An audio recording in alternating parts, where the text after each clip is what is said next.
Assalamualaikum warahmatullahi wabarakatuh. Mari kita lanjutkan kembali untuk membahas soal-soal prioritas PPG, bimbingan dan konseling sesuai dengan kisi-kisi terbaru tahun 2022 ini. Terima kasih kepada teman-teman yang sudah mendukung channel ini dengan subscribe. Semoga teman-teman diberikan kelulusan dalam prioritas PPG tahun 2022 ini.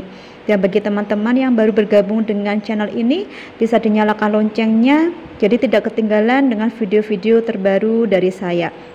Nah, pada kesempatan kali ini saya akan membahas untuk kisi-kisi pada indikator nomor 96, 97 dan juga 98, yaitu tentang stakeholder layanan referral, penelitian tindakan layanan bimbingan dan konseling, dan juga strategi, metode, dan teknik bimbingan klasikal. Nah, mari kita bahas beberapa soal yang berhubungan dengan kisi-kisi tersebut. Untuk soal nomor 1, salah seorang peserta didik di sekolah mengalami masalah yang dilakukan orang tua, di mana kekerasan tersebut sudah terjadi bertahun-tahun dan semakin lama semakin meningkat kadar kekerasannya, bahkan hingga luka-luka. Ia datang ke guru BK untuk meminta pertolongan. Yang harus segera dilakukan oleh guru BK adalah A. Membicarakan pentingnya menghormati orang tua, B. Memanggil orang tua untuk membicarakan masalah yang dialami oleh anak, C. Melakukan layanan alih tangan kasus, D. Melakukan layanan konsultasi. Nah, ini teman-teman masuk dalam kisi-kisi nomor 96, yaitu tentang stakeholder layanan referral. Untuk soal nomor 1 ini, karena peserta didik itu sudah mengalami kekerasan, maka jawaban yang benar adalah yang C. Melakukan layanan alih tangan kasus, yaitu lebih tepatnya dialihtangankan kasus kepada Komisi Perlindungan Anak. Nah, untuk alih tangan kasus atau referral yaitu salah satu asas bimbingan dan konseling yang menghendaki agar pihak-pihak yang tidak mampu menyelenggarakan pelayanan bimbingan dan konseling secara tepat dan tuntas, kemudian atas suatu permasalahan klien itu menginginkan agar permasalahannya sebaiknya diberikan kepada pihak yang lebih ahli. Jadi dialihkan kepada pihak yang lebih ahli. Nah, dalam kasus ini lebih baiknya dialihkan kepada Komisi Perlindungan Anak. Nah, kita lanjut ke soal nomor 2. Sari adalah siswa yang menjadi bahan ejekan teman-teman dan sering dibuat kaget oleh teman-temannya. Akhirnya Sari jadi latah sehingga merasa tidak nyaman karena sering ditertawakan. Selanjutnya Sari berkonsultasi dengan guru BK dan guru BK tersebut langsung merujuknya pada ahli terapis. Hal yang dilakukan guru BK itu adalah A. Tepat karena merasa tidak mampu menangani, B. Tidak tepat karena konselor sudah mempercayai konselor dan tidak ingin alih tangan kasus, C. Tidak tepat karena hendaknya guru BK melakukan konseling terlebih dahulu dan apabila sudah di luar kesanggupan guru BK baru referral. D. Tepat karena guru BK tidak bisa melakukan terapi khusus di luar konseling. Nah, untuk soal nomor 2 ini jawaban yang tepat itu adalah yang C, di mana apa yang dilakukan oleh guru BK itu adalah tidak tepat karena hendaknya guru BK melakukan konseling terlebih dahulu karena barangkali ada masalah lain yang dialami oleh Sari. Dan di sini tuh Sari sudah percaya kepada guru BK. Jadi seharusnya guru BK harus menangani masalah Sari terlebih dahulu dengan sebaik-baiknya, dengan benar. Kemudian jika sudah tidak sanggup, baru guru BK mereferalkan. Jadi tidak langsung dirujuk kepada ahli terapis. Untuk soal nomor 3, seorang siswa datang kepada guru BK dan menceritakan tentang kesedihannya sejak ditinggal ayahnya sehingga sangat mengganggunya dalam belajar. Siswa tersebut mengalami depresi yang mendalam.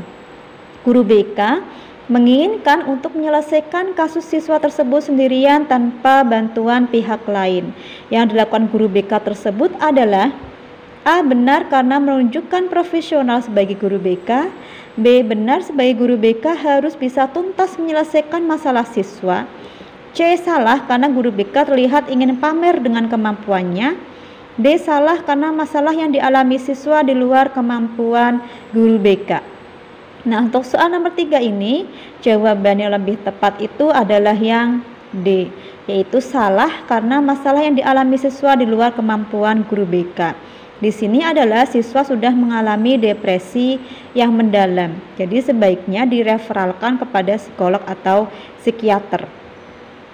Nomor 4. Jika dalam tahapan referal, konselor dengan tegas mengatakan tidak, maka konselor harus A. menghormati keputusan konselor, B. tetap membantu konselor, C. menutupi sesi konseling, D. memaksakan kepada konselor.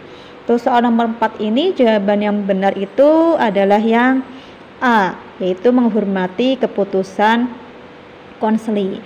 Salah satu tahapan referal itu adalah memberikan kesempatan kepada siswa untuk mempertimbangkan alternatif lain dengan menyarankan bahwa ia mungkin perlu waktu untuk memikirkannya. Jika siswa dengan tegas mengatakan tidak, maka hormati keputusan itu. Nah, untuk soal nomor 5 ini kita masuk dalam indikator kisi-kisi nomor 97, yaitu tentang penelitian tindakan layanan bimbingan dan konseling. Jadi bisa disajikan suatu judul, kemudian peserta atau teman-teman dapat menyusun tujuan PTBK yang tepat. Nah, untuk soal nomor 5 ini soalnya adalah guru BK melakukan PTBK dengan judul upaya meningkatkan motivasi belajar peserta didik dengan bimbingan kelompok. Tujuan yang tepat dan sesuai dengan tujuan host adalah A. memahami motivasi belajar, B. membangun motivasi belajar, C. menguraikan motivasi belajar, D. menemukan motivasi belajar. Di sini perlu teman-teman ingat ada KKO, taksonomi Bloom. Nah, kita lihat yang masuk dalam indikator HOTS itu adalah dari C4, C5 dan C6. Kita lihat di sini memahami itu masuknya C2, membangun C6, kemudian menguraikan C2, menemukan itu C3. Jadi yang masuk dalam C6 membangun itu adalah yang B, yang masuk dalam kriteria soal tujuan tentang yang HOTS, berarti yang B, membangun motivasi belajar. Jadi contoh judul penelitian tindakan kelas atau PTK itu merupakan contoh judul penelitian yang berkonteks tentang kelas ya. Jadi dilakukan untuk meneliti kejadian yang ada di kelas dan dilaksanakan guru untuk menyelesaikan masalah pada kegiatan pembelajaran yang berhubung di kelas untuk memperbaiki mutu pendidikan dan juga hasil pembelajaran serta mencoba hal baru dalam pembelajaran dan juga peningkatan mutu pendidikan. Ini adalah tujuan dari pelaksanaan PTK atau penelitian tindakan kelas. Nah, ini adalah indikator yang ada dalam taksonomi Bloom KKO di C1 sampai C6. Tentu teman-teman sudah memahaminya. Nah, kita langsung ke soal nomor 6. Bu Erni melakukan sebuah penelitian karena memiliki kerisauan dalam proses mengajarnya. Bu Erni melihat banyak peserta didik yang kurang paham terhadap materi yang diajarkannya. Bu Erni berharap setelah penelitian tersebut dilakukan akan memperoleh peningkatan hasil pemahaman peserta didik yang lebih baik. Penelitian yang dimaksud adalah A. penelitian kuantitatif, B. penelitian kualitatif, C. studi kasus, D. penelitian tindakan kelas. Soal nomor 6 ini jawaban yang benar adalah yang D, yaitu penelitian tindakan kelas. Manfaatnya penelitian tindakan kelas itu adalah yang pertama yaitu meningkatkan mutu dan kualitas pembelajaran di kelas, kemudian mengembangkan kinerja profesionalisme guru, melatih guru untuk menjadi pemecahan masalah yang andal, melatih keaktifan kreativitas guru, kemudian menumbuhkan rasa percaya diri guru dan meningkatkan kualitas lembaga sekolah. Soal nomor 7. Agar pelaksanaan penelitian tindakan bimbingan dan konseling berjalan lancar, maka ada beberapa hal yang harus dipersiapkan oleh peneliti, kecuali A. Menyiapkan topik yang akan dibahas dalam setiap pertemuan. B. Menyusun skenario yang berisi langkah-langkah kegiatan tindakan.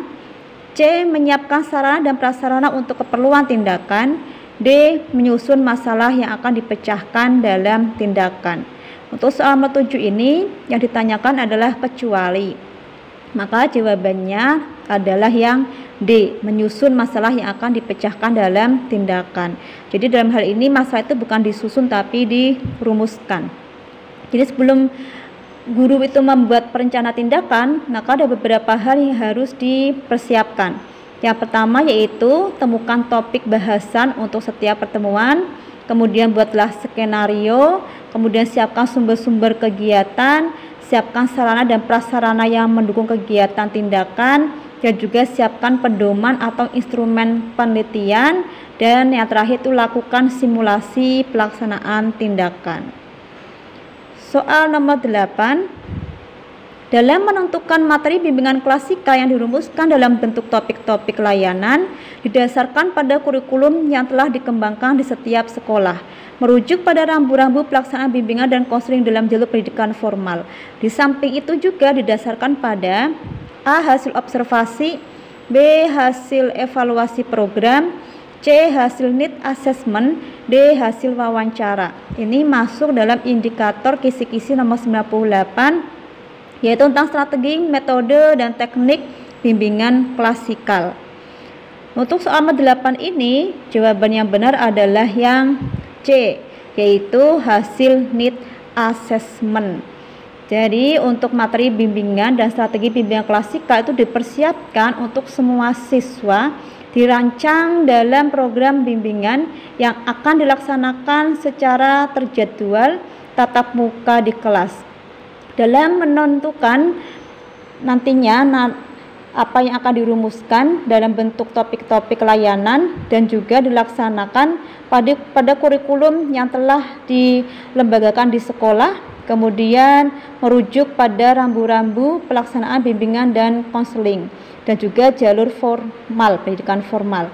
Di samping itu juga didasarkan pada hal need assessment yang telah dilaksanakan di setiap awal tahun ajaran baru dalam rangka menyusun program bimbingan dan konseling, baik program tahunan ataupun program semester. Kemudian kita lanjutkan ke soal nomor. Anak konseli diajak untuk mengenali merasakan suatu situasi tertentu sehingga mereka dapat menemukan sikap dan tindakan yang tepat seandainya menghadapi situasi yang sama disebut dengan metode A. Ekspositori, B. Sosiodrama, C. Homeroom, D. Permainan. Nah, di sini itu jawaban yang benar adalah sosiodrama. Jadi untuk sosiodrama itu adalah sebagai suatu metode dalam bimbingan, dapat dikatakan sebagai alat yang digunakan dalam memberikan layanan kepada konseli dengan cara mengajak mereka memerankan peran-peran tertentu yang berkaitan dengan hubungan antar manusia. Anggota kelompok yang terpilih sebagai kelompok pemain memainkan peran-peran tertentu sehingga dalam drama berdasarkan skenario yang telah disiapkan terlebih dahulu. Nah, setelah selesai permainan dilanjutkan dengan diskusi merefleksikan hasil permainan untuk mencapai tujuan layanan. Sosiodrama lebih tepat digunakan untuk mencapai tujuan yang mengarah pada aspek afektif, motorik dibandingkan pada aspek kognitif terkait dengan kehidupan hubungan sosial. Nah, kita masuk ke soal nomor 10. Seorang guru BK ingin menceritakan tentang kisah hidupnya kepada para siswanya agar menjadi inspirasi. Teknik bimbingan klasikal yang tepat digunakan oleh guru BK adalah A. Ekspositori, B. Sosiodrama, C. Homeroom, D. Permainan. Untuk soal nomor 10 ini, maaf salah itu yang benar dalam soal nomor 10. Jawabannya adalah yang A. Ekspositori. Teknik-teknik yang dapat digunakan yaitu dalam bimbingan klasikal itu ada ekspositori, ada diskusi kelompok, ada bermain peran dalam bentuk sosiodrama, kemudian ada permainan simulasi dan homeroom juga. Nah, di sini karena sang guru itu ingin menciptakan tentang kisah hidupnya, berarti menceritakan. Jadi yang lebih tepat adalah menggunakan expository. Di mana strategi pembelajaran ekspositor itu adalah strategi pembelajaran yang menekankan pada proses penyampaian materi secara verbal dari seorang guru kepada sekelompok siswa dengan maksud agar siswa dapat menguasai materi pelajaran secara optimal. Dalam strategi ini, materi pelajaran disampaikan langsung oleh guru. Nah, berikut beberapa soal yang bisa saya sampaikan mengenai kisi-kisi indikator nomor 96 sampai 98. Semoga bisa membantu teman-teman dalam belajar mempersiapkan prioritas PPG tahun 2022 ini. Mohon maaf jika ada kesalahan dan kekurangan. Terima kasih. Wassalamualaikum warahmatullahi wabarakatuh.